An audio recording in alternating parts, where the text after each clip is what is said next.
Judd Reid, welcome to the first ever episode of the Knockdown Radio podcast, and thank you for hosting us in your beautiful dojo. Yeah, no, thank you for making time for me, Sam. It's a great pleasure, mate. Good to see you as well. We saw each other in Japan this last year. Hadn't seen you for a number of years before that, so great to see you again. You're looking strong as always, Sam. No, thank you for making time to come and see us, mate. Of course. I guess for people who are watching or listening to this who don't know who you are, they're probably not watching or listening to this because I think everyone knows who you are, or they're probably not my target audience. You've obviously done a ton of these interviews. You've written a book, you've done a movie. The legendary Judd story is pretty well known. Today, I want to delve a little bit deeper into the technical side of things and explore how your time in Japan, particularly your time at Honbu, and then subsequent to that, your time in Thailand, sort of shaped your training methodology, both for yourself as an athlete and then later on as a coach.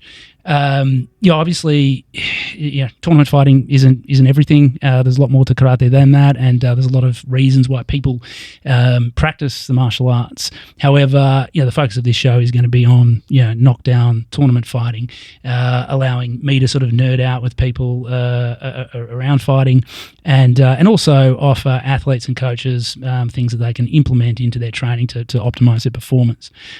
Before we go into that, though, I would like to sort of catch up on what you've been doing for the last decade or so. I came and visited here when you just opened up the place. Yep. You have a Max, I have a Max. They were running amok. I think that was probably about 8 years ago. Yeah. Now, what's been the evolution of Chikara since then? Yeah, I think we're coming up to 8 years now. It's gone quick. Yeah, I can't believe it. 2018, 19, just before COVID, we opened up. But we're going good. We've actually bounced back strongly this year, which is really good. All the students came back from last year, which is always a good sign. We had a bit of a hit there with COVID, like everybody else did, and it took us a while to bounce back from that. But everything's good now. We've got regular students here. It's very much a family dojo, so you have the dads and the kids training together, and the mums downstairs doing classes with one of our trainers, Sensei Puya. Yeah, nice. So it's going really well. We've got tournaments and beach training sessions, and we just try and keep busy doing that. And we're doing pretty well, which is good. And everyone's it's a very family dojo, so everyone's well connected, very connected together, and it's going well. Nice. And what would you say the focus of your dojo now is? Sort of more tournament directed, or a little bit more self-directed, or self-defense directed, I should say, or a bit more fitness? Tournament directed, no. Yeah. And I actually say that to the students as well. I say the tournaments are very good. It's good. They're good to test yourself and see how compare yourself, how you go against other students. But I said the most important thing is that is training itself, is rocking up every day to training. This for me is the most satisfying, is seeing everyone here day in, day out. Yeah. Because a lot of some competitors, they're only there for the competition time. And then when the tournaments are finished, you don't see them for a while. Yeah. So for me, that's not what it's about. It's about being here day in, day out, and a part of the karate journey, training, and being a part of the dojo, regardless of just competitions, but of a way of life. And I try to stress that all the time. I said, I'm very proud of the guys that fight, but I'm proud of all. I'm more prouder when I see you all rocking up into the dojo training every night. Yeah. And you're running tournaments and you're running sort of events. You're unfortunately, we're recording this mid-April 2026, and the world's not a friendly place. And you said you had to cancel your upcoming event, which is unfortunate. But so far the events that you've done seem to be quite successful. And they're going good. Fortunately, we've been able to run some good events and got some great support. We've brought over the Japanese team of Mugen Shikai, which is the Oba family, Oba Shian and his sons Kengo and Koki and Rena and his students who have been here now for the last 4 years, sometimes coming twice a year. So they love coming here. The Japanese fighters are amazing. They put on a great show of Japanese spirit and what full contact karate is about. And then we've got our Aussie guys as well who keep getting stronger year to year. Yeah. We had our third Australia versus Japan event last year, and it's the first time that we won. Awesome. Congratulations. We beat the Japanese team. The first time we fought them, which was 5 years ago, we lost 8-0. So, and everyone was like, oh, wow, Judd, I wish you should have brought the B team or the C team, because that's how strong they were. Yeah. And some of those fighters who came were Joe Miyahara, Yuta Gota, who just won the heavyweight Shinjakushin World Tournament just now. So these were all high caliber fighters. So to bring them to Australia and everyone see what full contact karate is about, that really showcased how amazing the karate, the full contact karate is, and how incredible these fighters are. Yeah. So now for the Australian team to win last year's event, that was a huge result, Amazing. Great accomplishment by them, and also this shows you what hard training and persistence through time, not giving up, what can be done, and that's what all the guys did. I'm so proud of them. Yeah, interesting. Let me. I want to come back to that, especially in terms of fighting Japanese out here, even just from a psychological perspective. We'll come back to that. I did want to sort of go back in time, 35 years, I guess. It's probably when did you go over to Japan? What 1990 I went to Japan. So 36 years ago. Wow. A little bit less hair now, way less hair. Yeah. When you went over there, what was your sort of primary objective? What were you hoping to get out of the experience? I know Nick has talked about, when he started the uchi deshi program, he didn't have tournament fighting in his mind whatsoever. He didn't go over there with the goal of being a tournament fighter. Which I found interesting, because when I first went to Japan to live as an uchi deshi, my primary goal was to become a tournament fighter. I wanted to be the next Nick Peters, the next Judd Reid, the people that had done that and had sort of gone through that system and were what I assumed was a product of that system, and then obviously achieved a lot of success in tournaments. What was your mindset going over there, and what were you hoping to get out of the experience? My mindset was to start with, was to become as strong as possible. Obviously through Hanshi Shian Eddie recommend through him. He first was able to become a Judeshi through him, and then obviously who inspired me was Wada Sensei, who was just incredible. But I literally wanted to be like him. Because when he came to Australia, he was incredible, and I looked at him like he was the strongest man on the planet. Yeah. So I thought, I'm going to go to Japan, and they're all going to be like him. I'm going to train with people like him, and I'm going to hopefully become as strong as he was. So that was it. It was tournament orientated too. It was actually quite interesting, because during the uchi deshi time, it wasn't very common for the uchideshis to actually compete in tournaments. I actually haven't really talked about this actually. That was more of just a lifestyle of being an uchideshi, training every day, 6 hours a day from morning to night, and the whole uchideshi experience of and such. But actually competing in tournaments wasn't very common. So I started competing in tournaments when I was a second year uchideshi, at the end of my second year, I believe. And I actually had to ask for that, and they were a little bit like, we're not sure, Judd. So I needed to really convince them, but they saw that I was training very hard and I was doing well in the dojo. So they said, okay, you can fight in tournaments. Actually, going back, I actually fought in the very first, I fought in an All Japan tournament when I was first year uchideshi, 19 years old. Okay. That's the one that Masada won. Midori came second. And I won the first round, and then lost in the second round in a extension. So I did okay for a little 66 kilo kid I was. If I had won that second fight, I would have fought Yamaki Kenshi in the third round. Interesting. That would have been scary. And I actually remember thinking to myself, because I knew the draw, I was like, wow, if I beat this fighter here, I'm going to fight Yamaki Kenji. And in my head, I was like, how am I going to fight this big guy? Jumping. It was a lot to take in, but I was very tournament driven even at that stage. And that's, so to do that was very rare. But it was like, how can I become as strong as possible? And I knew that going to Japan and just training every day under Sosai, and I was going to learn and become strong underneath him, and I had so much belief in that. I thought this is the only way to do it, was to go to Japan and be an uchideshi. And what was, I guess, how much competition had you done in Australia before you went over? How much? So I've been fighting since I was a young kid, since 12 years of age. And back then, Shian Eddie's tournaments, there were no shin guards, no hand mitts. Boys would fight girls up until the age of under 12s. And I remember the very first tournament I fought in. There was no shin guards, no hand mitts, and I actually fought I fought a female, and I don't think it was Maria, but she beat me. And this girl was, you know how girls are just as strong as boys at that age. They're giving it, the boys, the girls are even stronger than the boys. So I remember, I actually lost against I think it was under 12s against one of the girls who fought. And then from that experience, we were fighting every 3 months in different in Bendigo, in Ballarat, all around Melbourne, and it was very competitive back then. Yeah. It was great. But like I said, back then there was no shin guards, no hand mitts, no head guards, no mouth guard. And, it was just a little bit of a wild west, but the kids they were spirited kids. And I think that was a good introduction to full contact karate, because there was none of this go light or anything like that. Shihan Eddie, imagine him as a center referee. Yeah. Just keep saying, fight on, fight hard. Yeah. I remember my earlier days crying while I'm fighting. And just my adrenaline and just the emotion of it all, fighting much bigger kids who are much bigger than me. Now they put him in weight categories, and they're saying, "Oh, he's too heavy." Back then it was like, "No, you're under 14s. You fight whoever's in that division." Really, it was fantastic, and you just fought with all your heart and all your determination.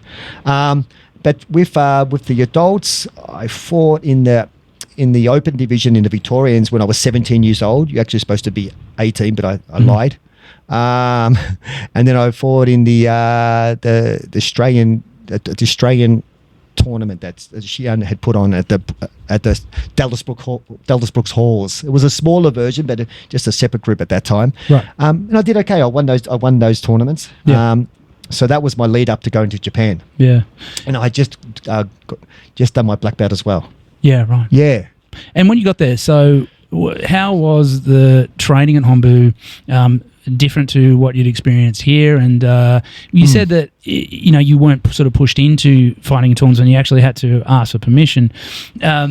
What was the focus of Honbu, and was it were there sort of different groups of people within Honbu that were a little bit more focused on tournaments, and maybe that didn't apply to the uchi deshi? Yeah. So I remember for the first, things changed a bit. For the first year, so it was just wasn't much different from actually here in Australia. Shihan Eddie's training was very traditional, lots of kion, idogeko, sparring and kata. And Japan was the same. It was very much like that, very strict, but there was just 2-hour classes over there. Actually, I think Shihan Eddie's classes probably were a little bit longer. Yeah. But it was just very repetition. The very kion orientated. Everything had to be perfect. So it wasn't very fighting orientated, to tell you the truth, until the tournaments came around, the All Japan tournament. I actually remember training with Wada Sensei. Just him and I. He would take me aside, and he would train me up for the All Japan tournament, which was a huge honor. I'm very lucky to have done that. And we just worked on bag work and fighting combinations. Just very simple things that we do now. But it wasn't really until I was a second year that Sugimura, my Sugimura senpai, I called him senpai at that time, he put together a fighting class, which was 2 times a week, I think like on a Tuesday and Thursday. I think Nick joined in as well at that time. Nick was first year. I think even Nick was joining in at that time as well. And it was fantastic. There was Naoshima, who everyone at Naoshima, Irisawa, so Sugimura senpai, and about 10 people from Honbu Dojo. And that's when I think because they wanted to concentrate on the Osaka weight tournament and the All Japan tournament. So everyone, it was really during that time that they started concentrating more on tournaments, which was fantastic. Yeah. And everyone excelled very quickly too. Yeah. So I think there was a bit of a time where the Honbu fighters the people from Honbu that represented Honbu Dojo in All Japan, they weren't doing as good as they did in the previous years. For example, Matsui.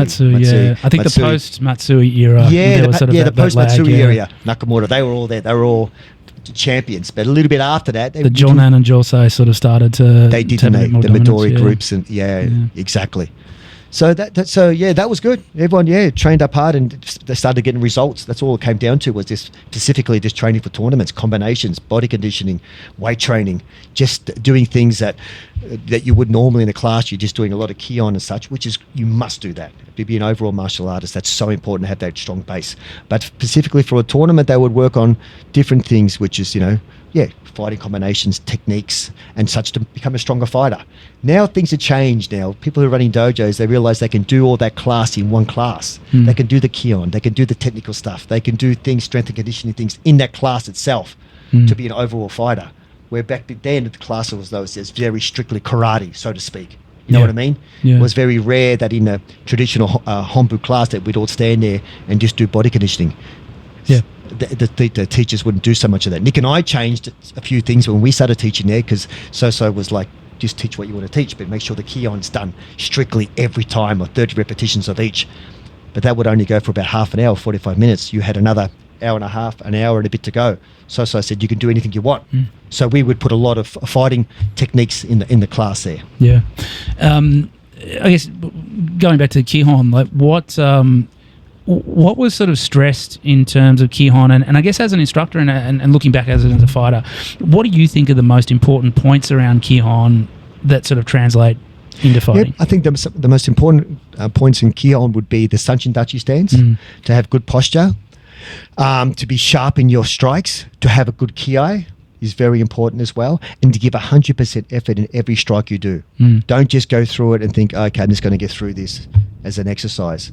Do every strike and every kick with 100% effort, and you will get result. Don't go through it like it's an aerobics exercise. Yeah, think about also getting your power up through your legs, through your stomach. It's also, it always stress that. It comes from here, lastly here.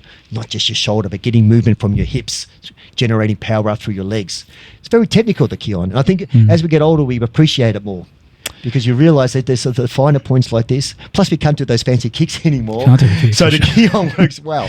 It does, yeah. Even like at this stage, I'm still finding things within Ki-hon that, like, and you're talking about the importance of Sanchin Dachi, you know, I'm just sort of even now starting to think about different elements of the Sanchin Dachi and how it actually relates to our kumite Dachi, and having the feet pointing in and pointing towards that point of focus translates to when you throw a punch in kumite Dachi, you still want your feet and your hands coming together. It's just basically a longer Sanchin Dachi. Little things like that. Yeah, 100%. And you think of it as well, during the fight, there's a lot of the time that you will be in a Sanchin Dachi stance, or something similar to it, where you're able to wear leg kicks. You're wearing leg, and that all comes from the Sanchin Dachi stance. And you also, the breathing, the punching, accelerating, knowing you're able to accelerate and twist with the hand, and also the core in the right, the core is working correctly. So you're also able to wear punches. Yeah, you know what I mean. Sure. You're able to wear punches and wear kicks, but also coming to the Sanchin Dachi stance is that when you get to this like this, you're able to stand your ground. People not able to walk over you, because you're able to drop your body weight low in your stance, your center of gravity, and able to keep yourself well balanced and solid like a tree planted in the ground. But if you haven't got a strong Sanchin Dachi stance and you're doing your ki-on, when it comes to the fight, you never know how to ground yourself, do you? Really? Yeah. It's not there. But the Sanchin Dachi, we've been doing this for years and years. It's so natural for us to go, boom, plant there, take all the blows if you want to decide to punch on it, take everything that's coming your way, but also be able to punch back at the same time. Yeah. So I really put that down to, that's it all comes from ki-on, doesn't it? Having a strong ki-on. Yeah. And I think, when you go from like ki-hon to irogeko to kata, I think that's, for me, that's just practicing those principles in higher like levels of stress and complexity. So if you're doing a kata, yes, you can think through like the bunkai and how this is maybe your practical applications, or attacking or defending against multiple opponents in different directions. But to me, it's like, how can you change direction quickly and still be in that sort of perfect stance? And I think that you relate that back to your tournament fighting. You see the guys that are so sharp with their footwork, but I don't think that you can be sharp with your footwork unless you have the ability to be planted so if you're moving around, you want to be able to land in kind of like a Sanchin Dachi, to be able to have that power to throw at an opponent. And and it all starts with that grounding in ki-hon, and then sort of working up through Ido and kata. Yeah, 100%. I mean, things like your shirogeri or moshigiri off the front leg. Let's take moshigiri off the front leg. If you're doing that from kokuksudachi stance, which is what we do, practice a lot of irogeko in kokuksudachi, off the front leg, you're able to go crack. Do just so sharply, because that's from that stance, isn't it? Yeah. Or maybe just from your shurogeri, for example, he's able to do a quick switch, which is very similar to a Zen Kuchadachi stance. Everything's well balanced, nothing sloppy, in good control, in good composure the whole time.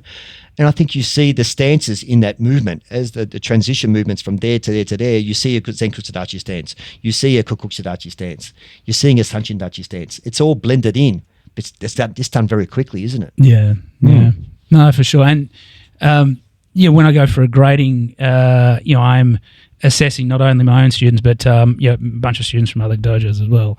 And I think a lot of the students you might not have seen before. And as soon as they start their kihon and then they work through their irogeki and their kata, you can tell looking at their kihon how they're going to fight. And you're 100%. Picking them out. And you're thinking, okay, this kid is, once we put the pads on and start sparring, you can tell that this kid is going to be strong in kumite. You can see from their kihon how that translates. Yeah, 100%.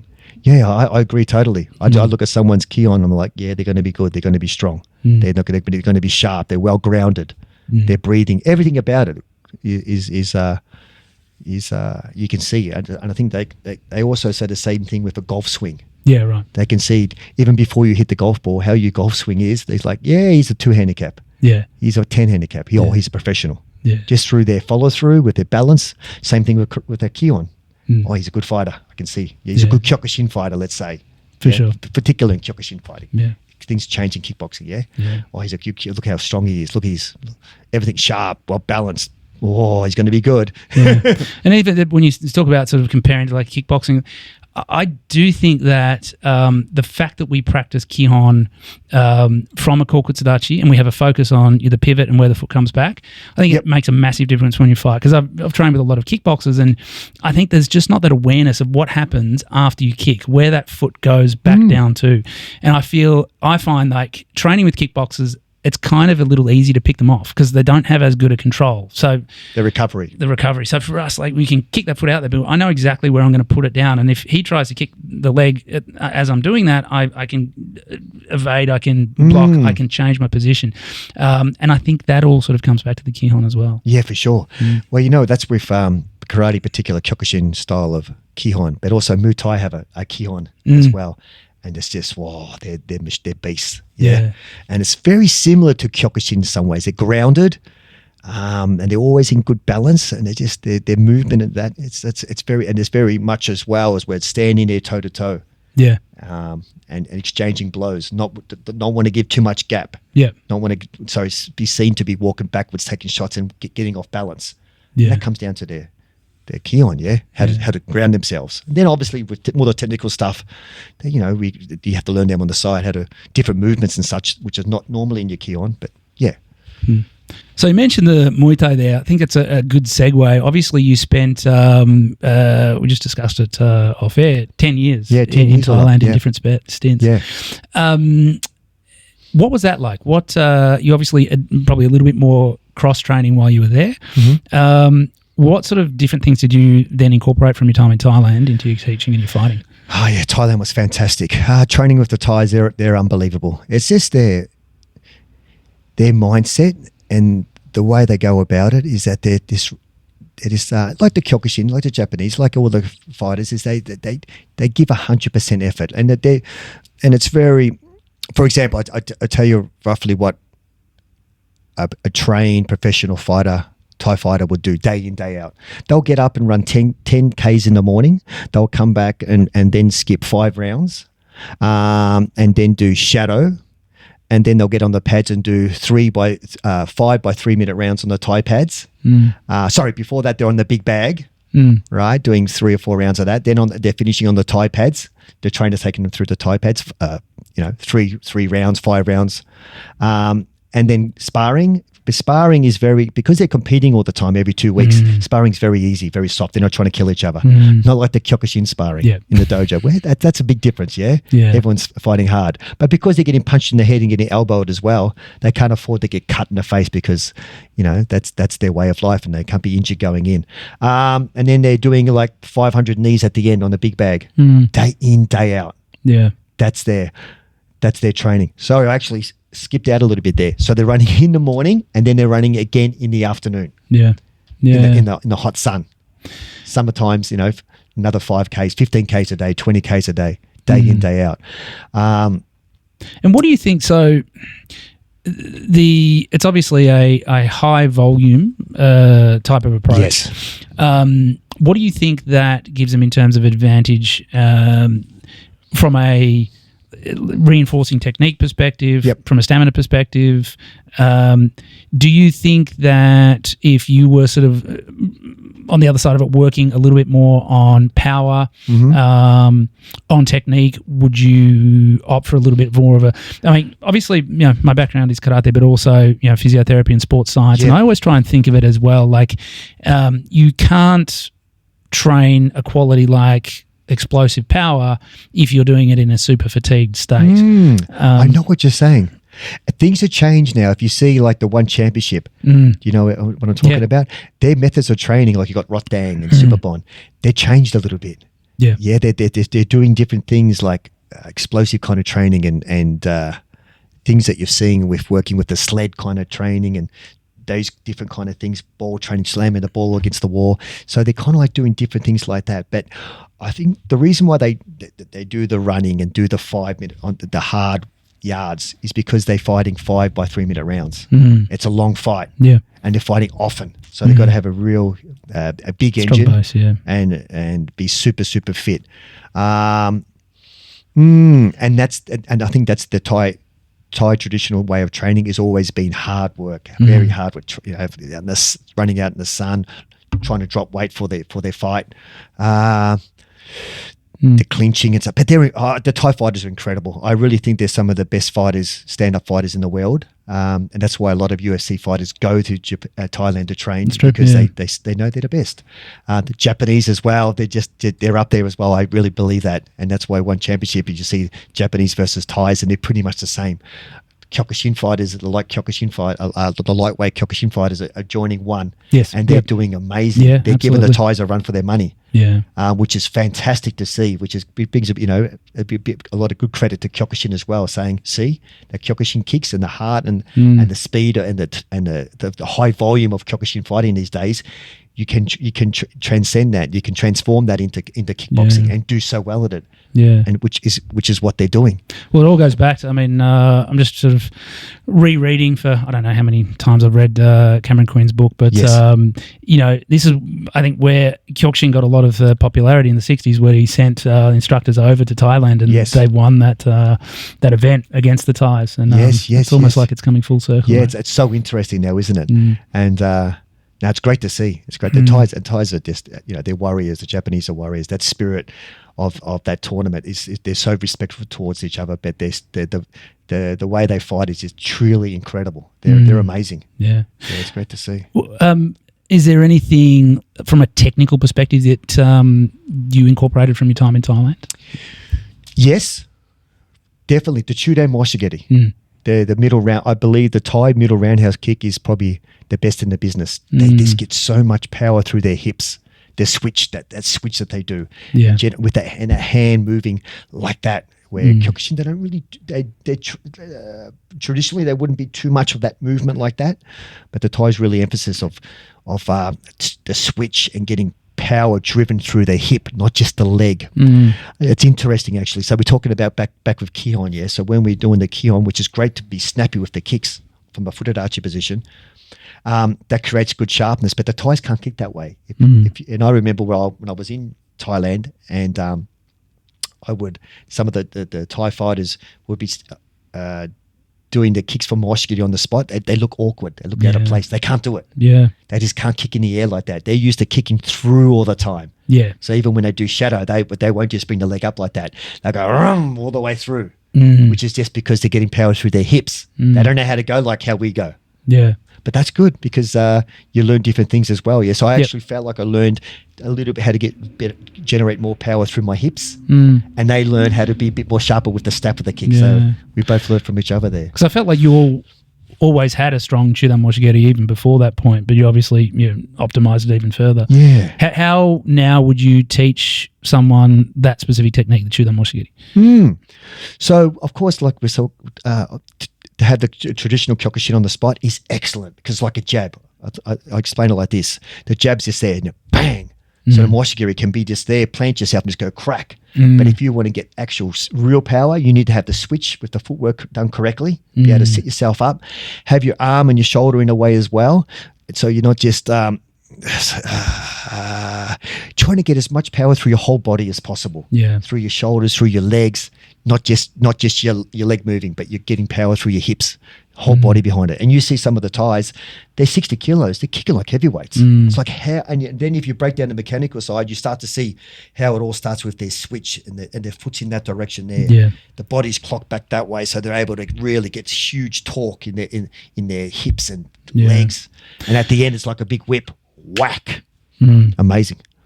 So I like the sort of switch and Judan wash off the front leg. I cue people to switch the legs but not the hips. Yes. So that Yes. I think about the knot on your belt as facing maybe 45 degrees in this direction. You quickly, as quick as possible, switch the legs, but the knot doesn't change. Yes. So in that point, you've shoulders stay the same. Shoulders stay the same. Yep. And actually, you're extending your hand out a little bit further to increase that sort of pre. So you've got this massive pre-stretch on the front of your lead leg hip, and then you're sort of kicking out and forcefully pulling the arm back from that reaching out position. And that's it. I feel like that is sort of what I've interpreted as how the Thais sort of set up their front leg Judan wash. But 100. That you just explained it beautifully, exactly like that. And also the foot that's on the ground, for example, if you're kicking with your left leg, that foot will be open like that. So the whole hip, it's not going flat there. It's there as they turn, boom, like that shoulder's there.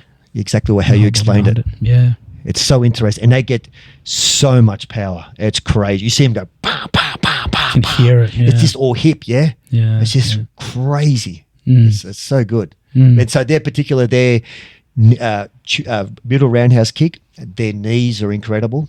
Their clinching is like, their get-ends are good. I feel Kyokushin get-ends are just on par as maybe even a little bit better than the Thais get-end, because we specialize in the get-end washigiri.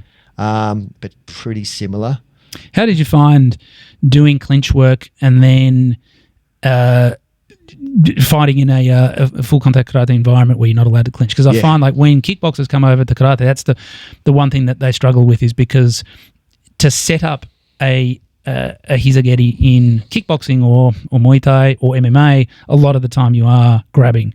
And to be able to be very good at hizageri without grabbing is a completely different skill. Yeah, 100%. The Kyokushin, the full contact fighters, whether it's Kyokushin or Muginchikai or any full contact karate, you see the way they set the knee up is fantastic. They're really, they hide it, don't they? Almost like hide their knee and come around that way, and they go to the body, they can go to their head. Yeah, without grabbing, the way to still make an effective knee kick is incredible. Yeah, because the Thais will want the clinch. They want to grab you behind the neck and pull you into that knee. Yeah. And when you talk to people from other disciplines, when they see people being knocked out with a Jordan hizageri in a karate competition without being able to set it up with a grab, it's mind-blowing. So how do you actually do that without touching someone? Tsukamoto.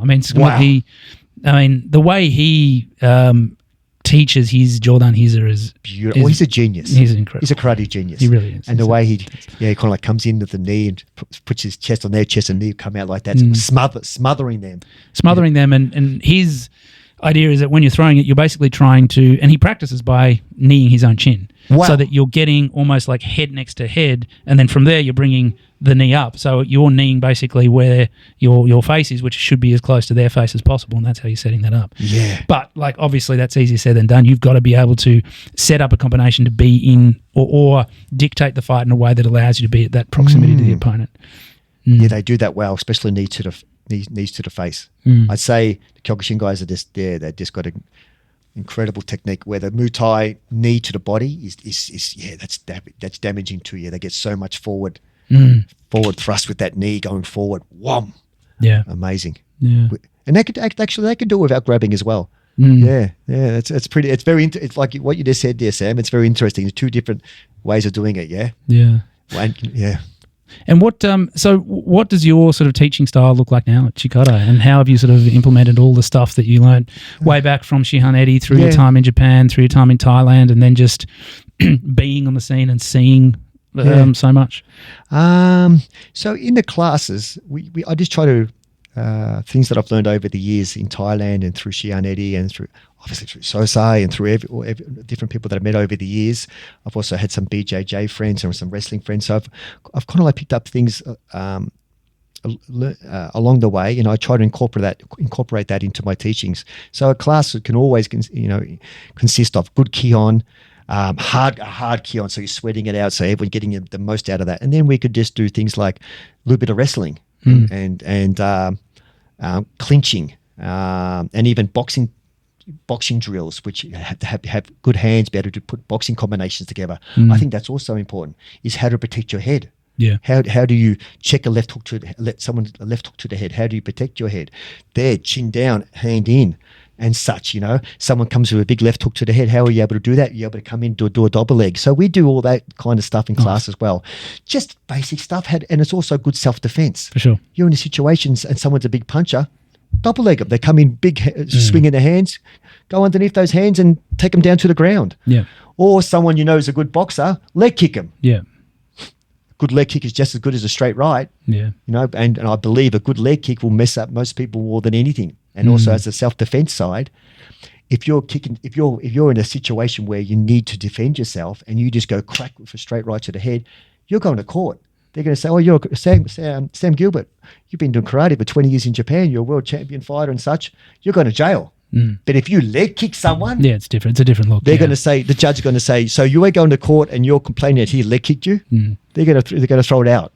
So I tell that to the students. I say, listen, if you get yourself in a situation where you must fight, I want you to first of all try and avoid it at all costs. But big leg kicks will get you out of trouble most of the time. Yeah, and people just they'll take the kill out of the person. Yeah. Talking in a self-defense situation. Yeah.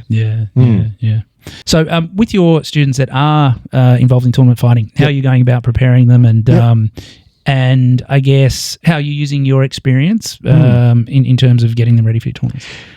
So preparing the students for the fight, we also have a trainer here from Iran, so Puya Salahi, and he's amazing. He's a number of times world champion, Iranian number of times world Iranian champion, and he's incredible. So we have him here, and we have Ali as well. And we're, as a team, we get the guys prepared through doing different combinations and preparations. We have the rowing machines downstairs. We have the sled. We have the skiers. So we mix up all that strength and conditioning through using what we have down there, which is a great way to just completely get you out of your comfort zone, but also get rewarded as well through the hard work. Hey guys, I hope you're enjoying the episode. If you're looking to level up your strength and conditioning and improve your strength, power, mobility, and stamina, check out my book, The Science of Striking. It's a 500-page comprehensive guide to sports performance for stand-up combat athletes. You can grab a copy on Amazon or head over to the Science of Striking website and use the code KDR26 for a 20% discount. Now, I'm always fascinated by rivalries in sport, and I'm going to sort of drag you into deep waters here a little bit and take you back to 1996. You're about to step on the mat with Wally Schnorbelt for, I think, the third time. Yes. After two previous losses. What's going through your mind at that time? Yeah, so had fought him two previous times to that, and I think this tournament was the final of the Australian tournament, and I think it was selection for the fight in France, I believe.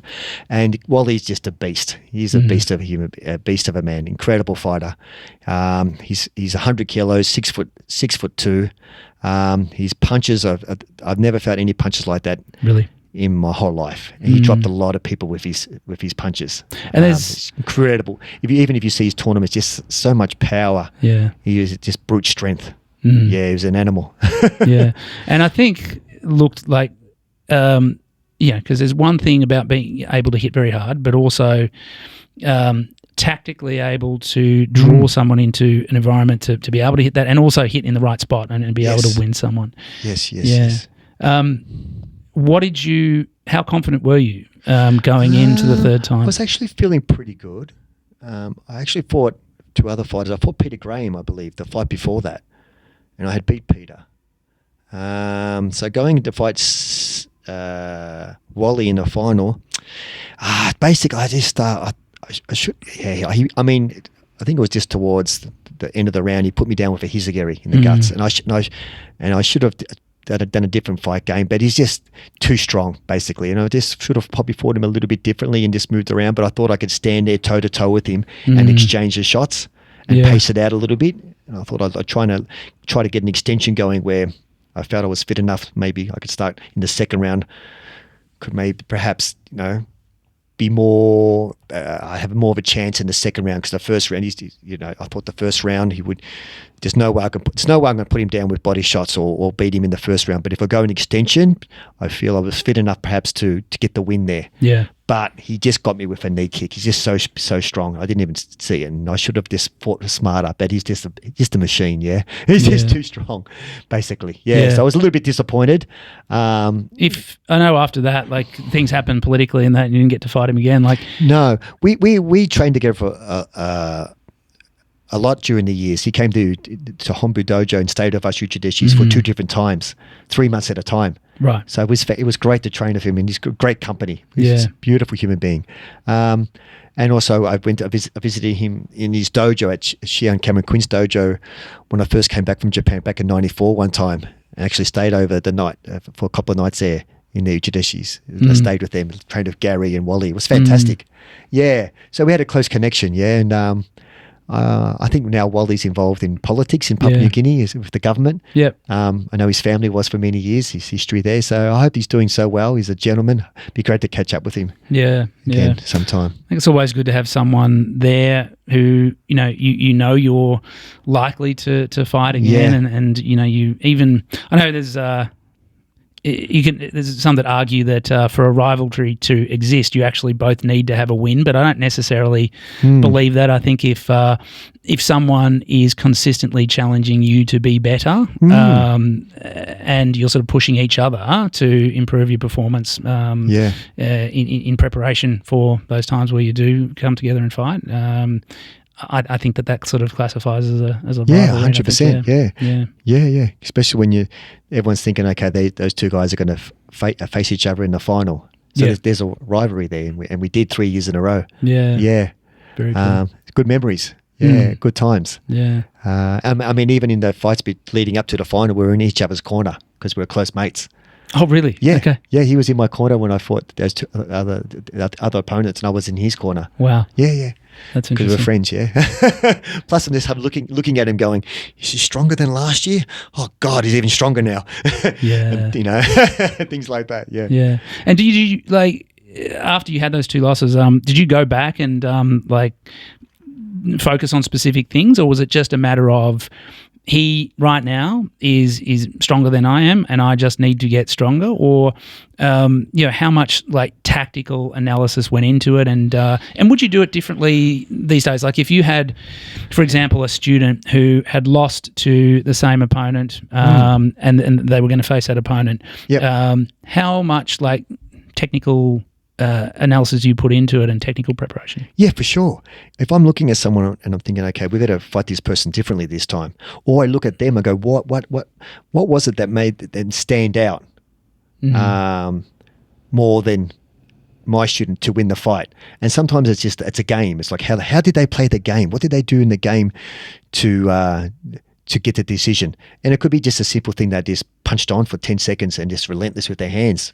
That was it, just to get the decision. So it's like, okay, we need to work on that more. We need to get the win at the end of the round. We need to have different levels in that fight. We can't be just the first gear or second gear. We've got to have different gears. Yeah. You know what I mean? During the fight. You've got to have that as a fighter. Yeah. So I always look at that and go, okay, we've got to match them and go beyond that. Whether it's, okay, perhaps they got a really strong punch, and we're worried about that, then we've got to be stronger in the body to be able to take that punch.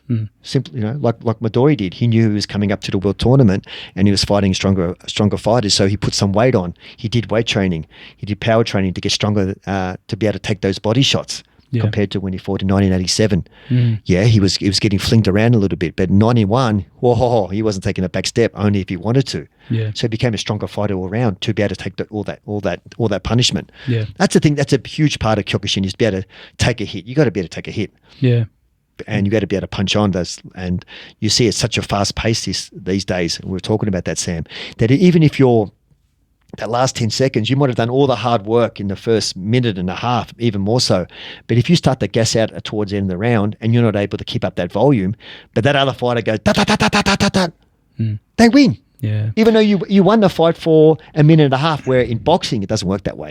Boxing doesn't work that way. Yes. MMA doesn't work that way. Right. And in football, soccer, basketball, any other sport, it doesn't work that way, right? It's not it's not like the goals in the last quarter of a footy match are counted higher than others, right? Not like that. It's an interesting sport in that regard, and I think that's what makes it in some ways such a technical challenge to compete and to coach, is because you've got to really judge that timing. You've got to, as a competitor and even as a coach, as if you're on the sidelines cornering, the pacing strategy is so very important. They've got to have different gears. Yeah. And that comes with experience as well. And you've seen that the guys who haven't got experience, they come out guns blazing for the first 30 seconds and they're gone. They're dying.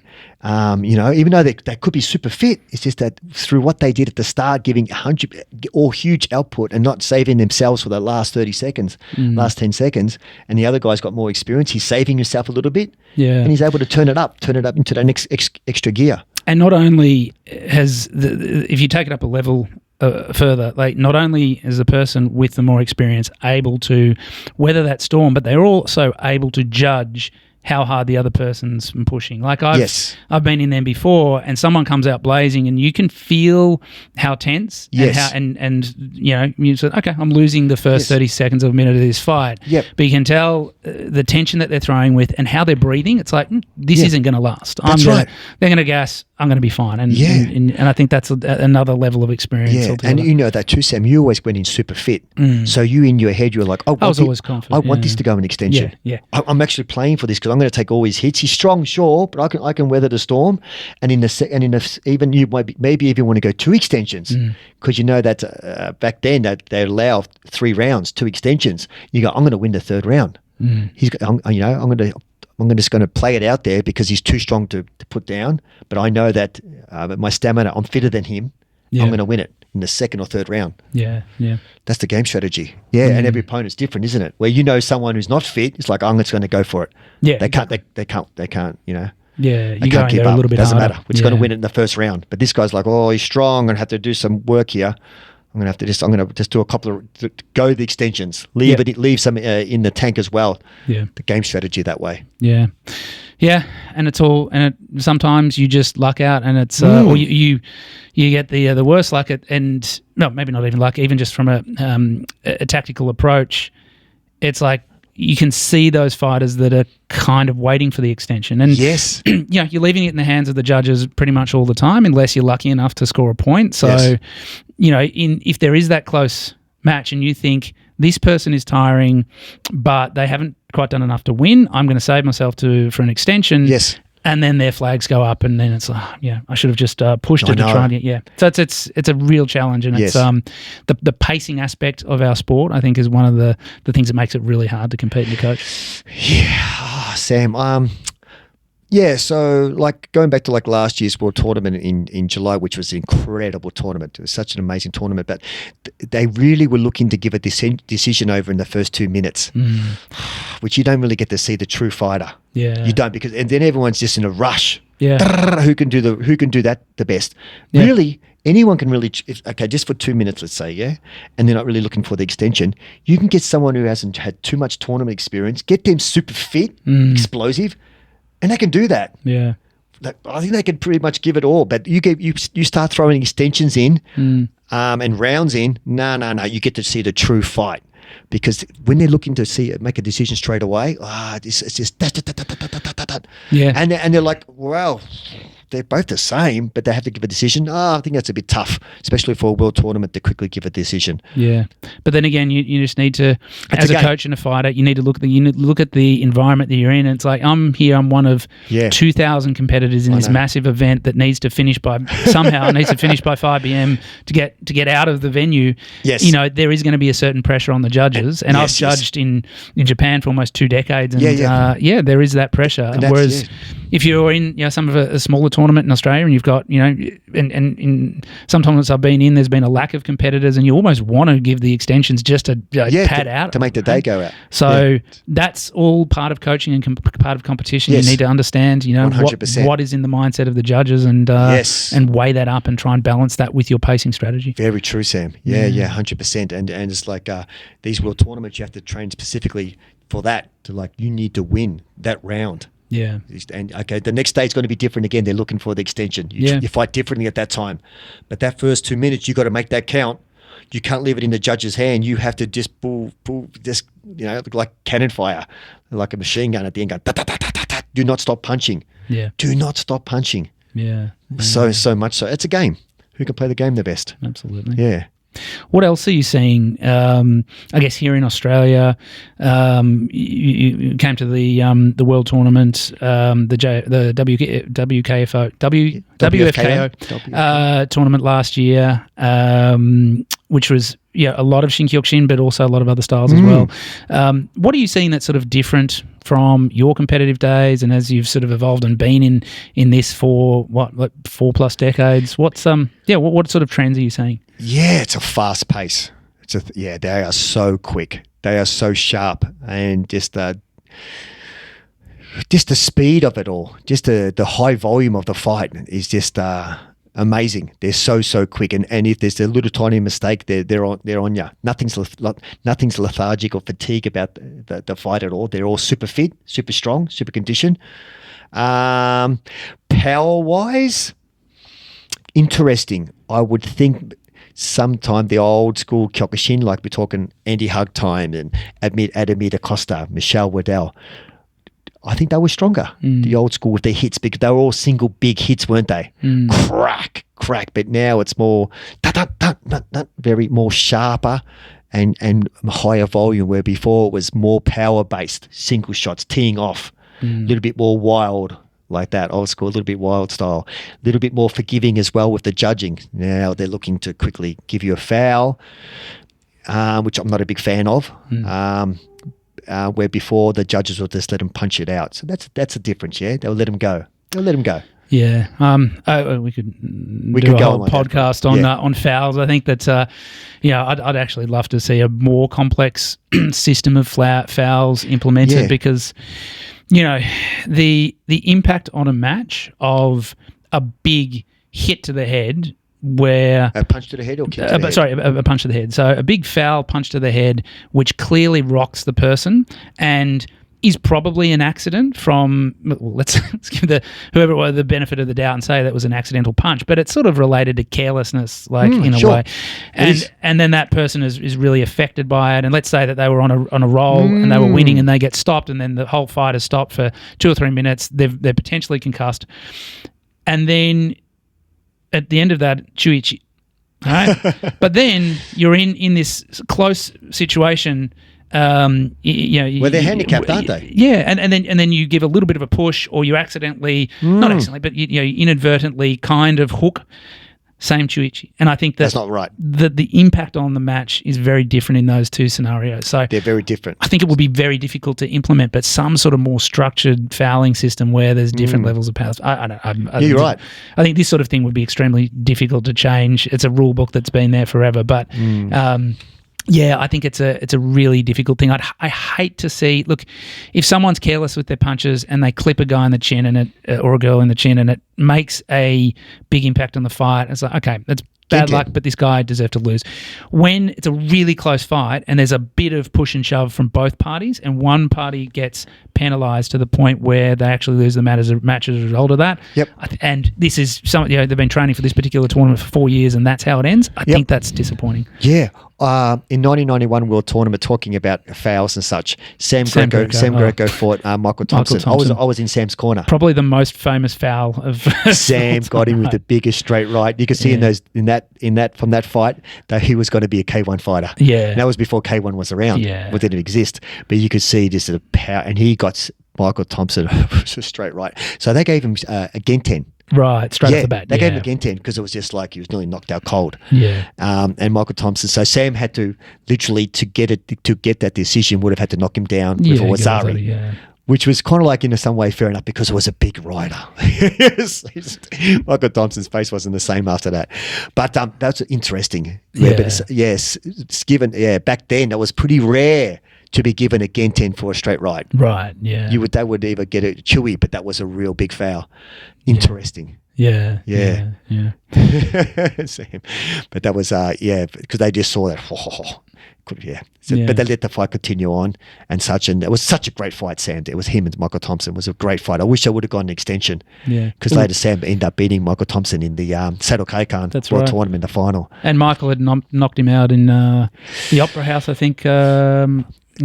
No, he didn't fight Sam there. He didn't? No, he didn't fight Sam. He knocked a New Zealand fighter out. He didn't fight Sam? Okay. No, he didn't fight Sam. Getting my Sam. history mixed up. Yeah, okay. Wally fought Sam in Singapore in the final. I remember that, yeah.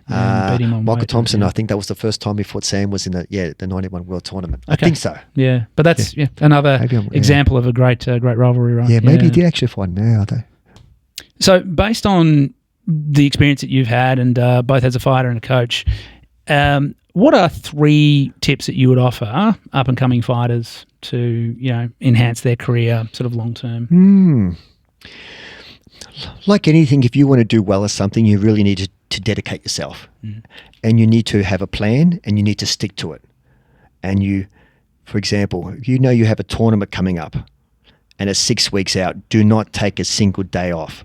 Make sure you're training twice a day.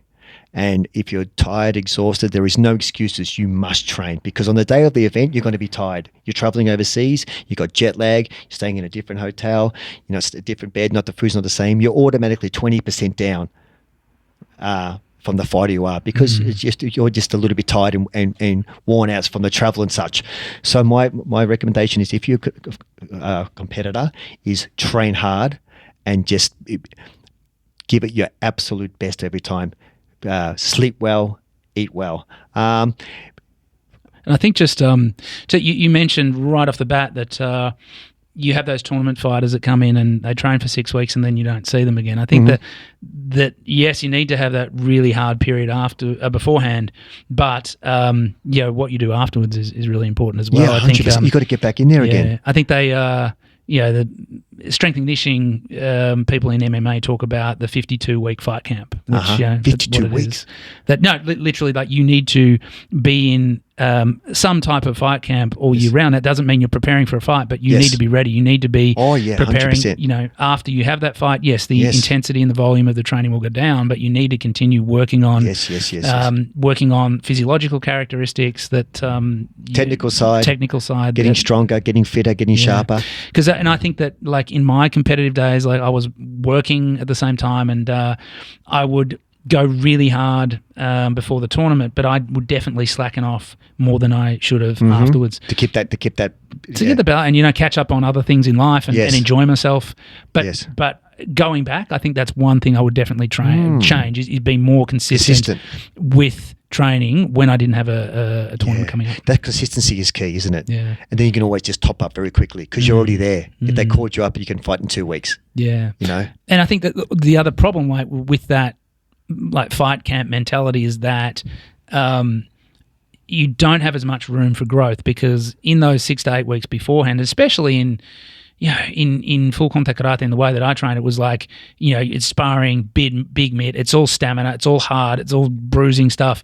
You didn't have as much time to step back and actually work on technique, tactics, and also like strength and power and all that type of thing. Yep. So I think it needs to be a structured sort of periodized program. Yeah, for sure. And that comes with experience, doesn't it, Sam? And that's learning through years and looking at other fighters and going to tournaments and seeing what they're doing now and then thinking, okay, I've got to have to implement that into our training. And you learn things from watching other people. It's the best. You go to tournaments and you see, look what they're doing, and you're all ears to what kind of training you're doing now, what's different from what you did before.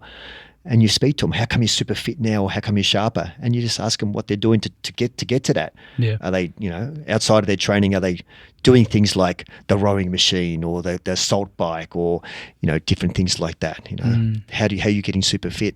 Yeah. You have to, at the end of the day, you have to be out of your comfort zone. For sure. You've got to push that as much as you can. And just be able to weather the storm, because when you're out there fighting, you're going to be out of your comfort zone. You've got to be able to smile with that and get on with it. Yeah. Any other sort of advice you'd have for up and coming fighters? Yeah, just chase your passion. Yeah, while you got that fire in your belly, just go for it.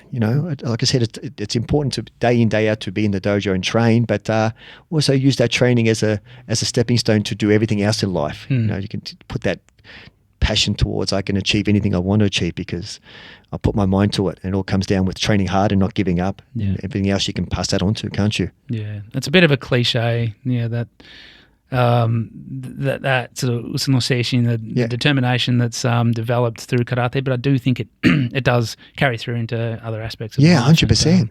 Just makes you tougher as a person and be able to deal with more in your life. Yeah, that's what I say to the students. I said, we've all, whether you're at school or you got your own business, there's things that come our way in life, which is, it's thrown a obstacle in our way, but just use it as a challenge to get over it. We live in a great country in Australia. We've got a roof over our head. We've got food everywhere. We've got abundance of everything around us, which is except for petrol. So comfortable. Yeah, you know what I mean.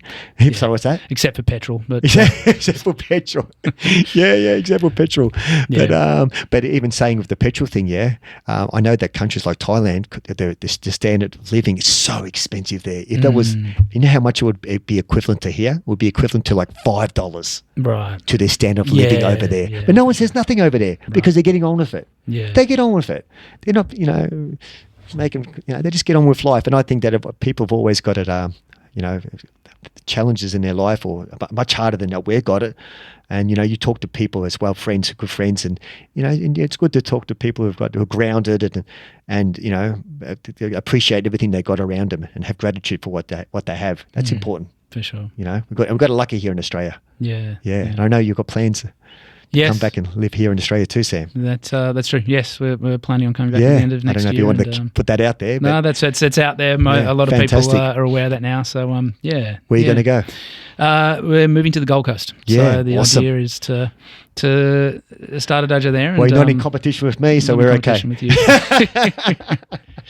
I guess that's a good segue, and maybe starting to wrap things up. What do you sort of see as like the future of full contact karate, Kyokushin karate? I guess we talk about that more as a whole, but in terms of what we're talking about here, tournament fighting and things like that in Australia, what would you like to see happen? I'd like to see more dojos everywhere. It's great. I think that Kyokushin training is a great way of life, and I think everyone should be doing it. I really feel that. And I think the tournament's just the way to show how strong Kyokushin fighters are, how much spirit they got, and how as a person, how they fight and how they give everything on the mat is amazing. They're great. They're great spirited people, and that's the most important. Is that the dojos, that what Kyokushin brings to the community. They're good people who give it their best, families and such, and it's just a way of life, isn't it? Kyokushin karate. It's not just like we're saying. It really is a way of life. Yeah. Great. It's good. Well, Judd, thanks so much for coming on. Thank you, Sam. Been a pleasure, mate. It was always, I think it's been a quarter of a century since we're training together in Melbourne. Yeah, I remember that, Sam. And I learned a lot from you. Yeah, no, you're such a good kid. I remember you used to come from Ballarat and train with us, and I was like, even back then, I was like, oh, this kid's he's such a spirited young man. He's going to go a long way. And and now that you've been in Japan for 22 years, you've done so well. You've got a beautiful family. Good on you, man. I'm so happy for you. Thank you. You're coming back to Australia. This is going to be a new chapter in your life, and wish you all the best, mate. Thanght you. Yeah. And hopefully, we'll if the show goes well, we'll hopefully get you back on again at some time. Yeah, absolutely. All been right. a pleasure. Thank you. Cheers, Judd. Os. What's, mate? What's? Thanks for watching, everyone, and we'll see you on the next episode. Os.